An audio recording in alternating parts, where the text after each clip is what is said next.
Bom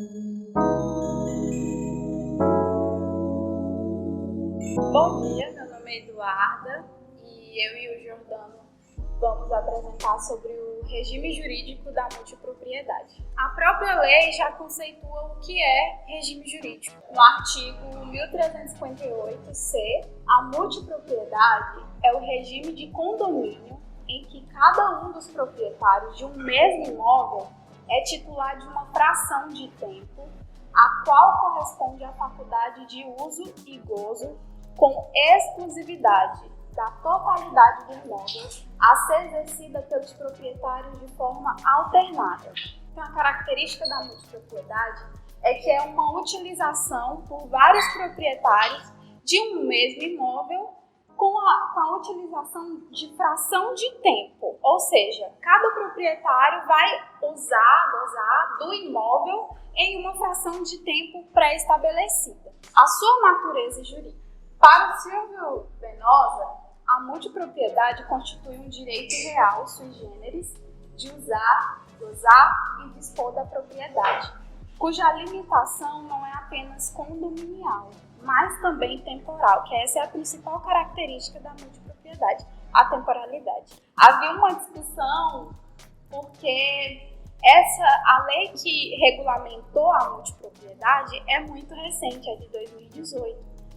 E havia uma discussão sobre a natureza jurídica desse instituto. Será se é um direito real que deveria ser, que é taxativo, né? Mas não tinha nada na lei falando sobre a multipropriedade.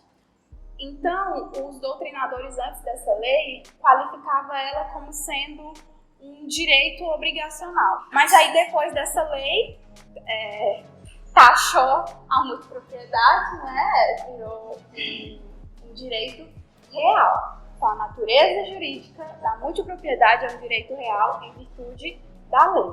E aí nós temos essa diferença aqui sobre os bens imóveis e móveis. Sobre os bens imóveis, a multipropriedade dos bens imóveis tem natureza jurídica de direito real, disciplinada como regime de condomínio especial. A lei, pelo fato desse instituto ser muito recente, regulamentou apenas a multipropriedade dos bens imóveis. E dos bens móveis não foi regulamentado ainda. Portanto, a maioria dos doutrinadores entende que, como o regime de multipropriedade, que os regimes de multipropriedade dos bens móveis ainda não foi regulado por lei, entende-se a doutrina que o regime jurídico é obrigacional, referente aos bens móveis. Aos bens imóveis, como já foi regulamentado por lei, é um regime jurídico de direito real. Então, vamos para as características. A multipropriedade não se extingue automaticamente, caso as frações de tempo forem do mesmo proprietário. Como eu falei, eu vou exemplificar para ficar mais fácil, né? Porque quando eu estava estudando, eu ficava assim, gente, o que é isso?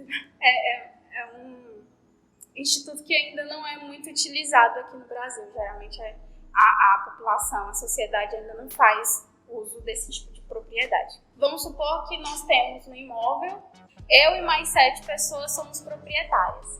Como ele vai se regular pela fração de tempo, eu vou ter uma fração de tempo pré-estabelecida, que é no mínimo 7 dias. A outra pessoa, a Maria, vai ter uma fração de tempo pré-estabelecida, no mínimo 7 dias. Outra pessoa também, entendeu? E não vai ser no mesmo tempo.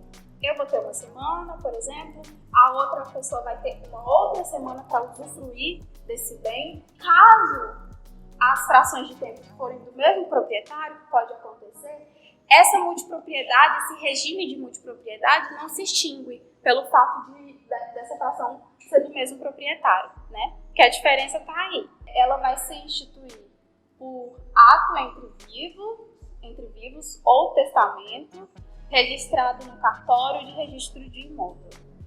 Segundo o artigo 1358-D, o imóvel objeto da multipropriedade é indivisível, não se sujeitando à ação de divisão ou de extinção de condomínio.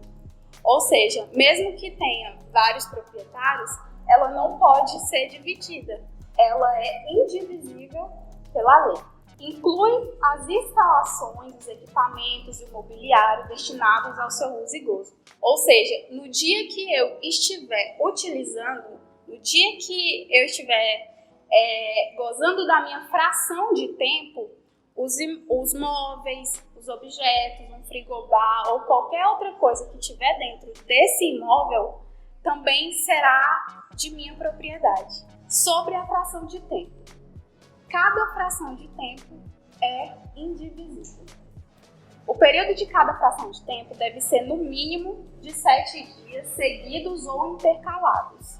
Então, assim, para se instituir o regime de multipropriedade, é necessário que cada proprietário tenha essa fração de tempo pré-estabelecida e a lei diz que ela deve ser no mínimo 7 dias. Então, não pode ser menos que isso, né? E pode ser seguido, 7 dias seguidos ou intercalados no ano. Pode ser fixo e determinado no mesmo período de cada ano. Pode ser flutuante, caso em que a determinação do período será realizada de forma periódica. Pode ser misto, combinando sistemas fixo e flutuante. E aí, todos os multiproprietários terão direito a uma mesma quantidade mínima de dias seguidos durante o ano.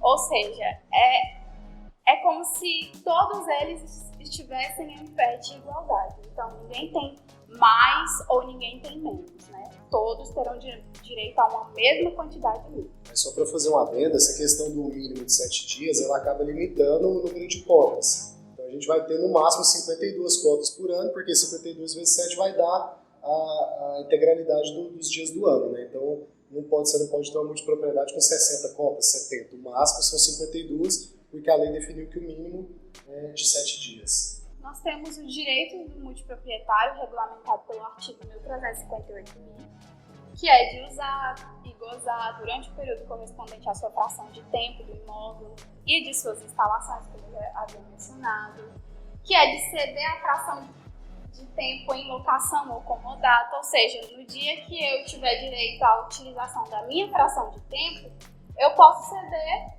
ela em locação ou comodato. Eu posso alienar também, né, por a minha fração de tempo somente por ato entre vivos ou por causa da morte a título oneroso ou gratuito. Além disso, né, como é um regime condominial, o multiproprietário pode participar e votar pessoalmente ou por intermédio de um representante ou procurador, desde que esteja quite com as obrigações condominiais. E aí ele pode votar na Assembleia Geral do Condomínio de Propriedade, na Assembleia Geral do Condomínio de Edilício, e o voto do multiproprietário sempre corresponderá à cota da sua fração de tempo no imóvel. Com relação às obrigações do multiproprietário, a gente vê que basicamente o legislador pegou aquilo que era do bom senso e trouxe para dentro da lei, né? Então, entre as obrigações ali, além daquelas já previstas no instrumento de instituição do regime de multipropriedade ou da convenção condominial, os multiproprietários têm a obrigação de pagar a taxa condominial, isso acontece no condomínio edilício, em todos os outros, né? Responder pelos danos causados ao imóvel, às instalações, os equipamentos, ao mobiliário, seja por ele ou por terceiro autorizado por ele a utilizar o imóvel naquela ocasião. Comunicar imediatamente ao administrador qualquer vício, danos ou avarias que ele venha a encontrar no imóvel durante o período de utilização. Não modificar, alterar ou substituir qualquer parte de equipamentos, mobiliários, enfim.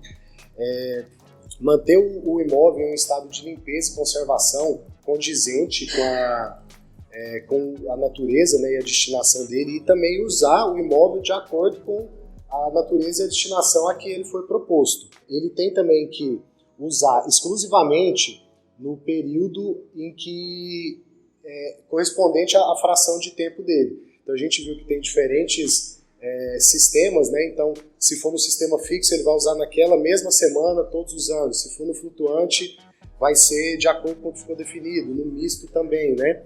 E também desocupar na hora e data previstos ali no instrumento de instituição ou na convenção condominial, além de permitir reparos e obras urgentes no imóvel.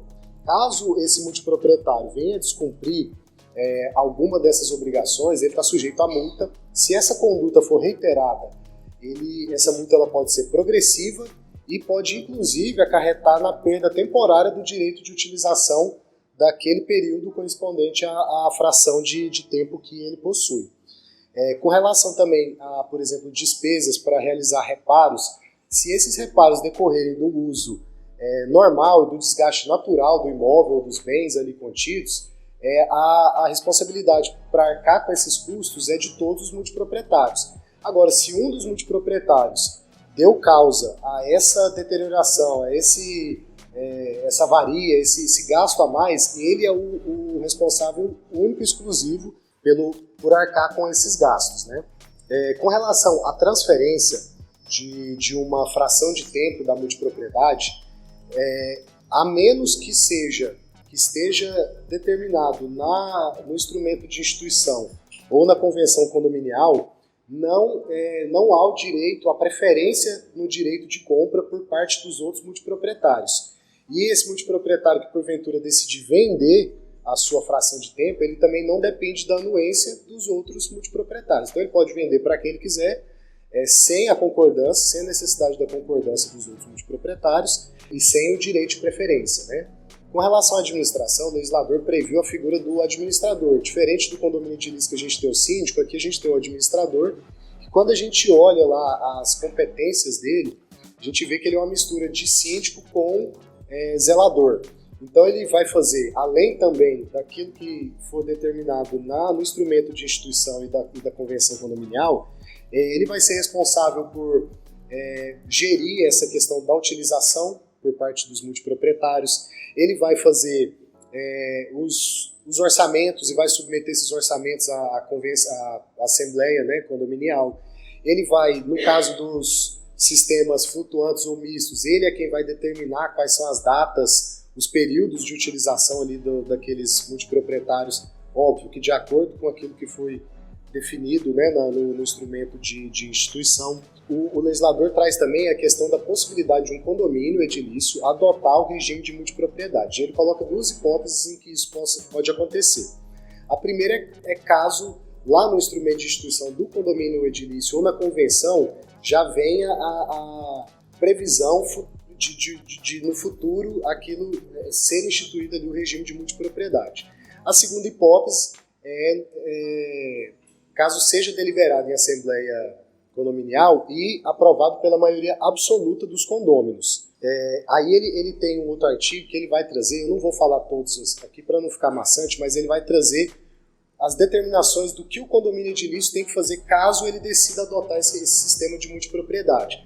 Então essa adoção ela pode ser total, ou seja, de todas as unidades autônomas vão aderir ao sistema de multipropriedade, ou pode ser parcial. No caso de ser parcial, a legislação determina que você tem que apontar quais são as unidades, quantas frações são, qual é o período de tempo delas, como vai ser feito o rateio, entre várias outras determinações que o legislador colocou para essa adoção do sistema de multipropriedade no condomínio edilício. Como a Eduarda falou, isso é muito recente, é de 2018, a gente via algo semelhante no sistema hoteleiro antigamente, mas a diferença dos dois é que lá no sistema hoteleiro a pessoa ela comprava por um período determinado, quer seja de 5, 10, 15, 20 anos, o direito de uso daquele imóvel, só que ele exercia a posse sem possuir, sem ter a propriedade do imóvel.